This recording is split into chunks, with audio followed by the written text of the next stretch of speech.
Les suites, qu'est-ce que c'est?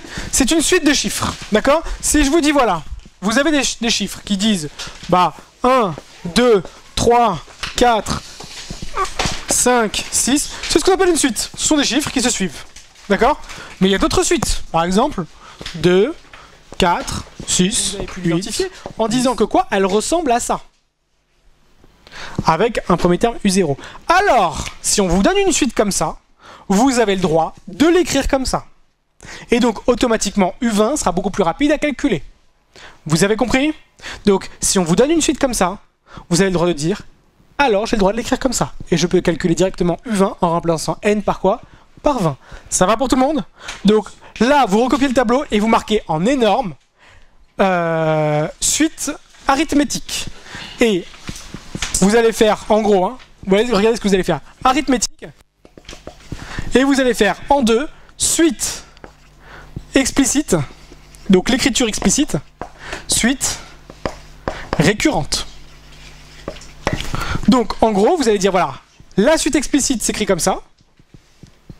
Vous allez mettre l'exemple de cette suite-là. Hein.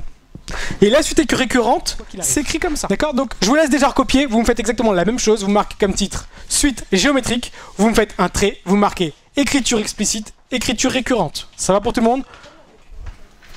Ça, c'est la récurrente. Mais qui s'écrit de manière classique comme ça. Et ça, c'est l'écriture explicite. Attention, le terme U0 vous sera toujours donné. Il ne faut jamais l'oublier. D'accord? Ça vous permettra de transformer d'une suite à l'autre. J'ai donc Vn plus 1 qui est égal à 60 000. Moins, à la place de Un plus 1, je vais marquer quoi? Celle-ci. Donc 0,95 UN plus 3000. Celui qui oublie quoi? Les parenthèses. Il a tout faux. N'oubliez pas que le moins va s'appliquer à tout derrière. Hein, toute la parenthèse. Celui qui fait pas le travail de poser tout de suite ça et ça, il n'y arrivera jamais. Donc vous posez ça et vous partez de là pour arriver à là.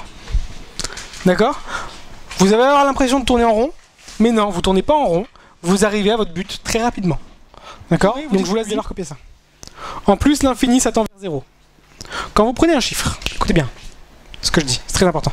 Quand vous prenez un chiffre, il est compris entre -1 et 1. D'accord? Un chiffre compris entre -1 et 1. Vous l'élevez à une puissance très élevée. Par exemple, prenez 0,5 puissance 1 milliard. Prenez votre calculatrice, vous prenez 0,5 puissance 1 milliard, vous tomberez sur quelque chose qui est très proche de 0.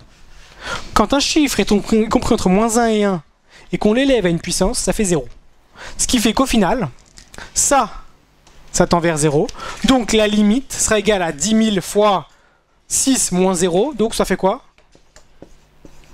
Ça fait 60 000.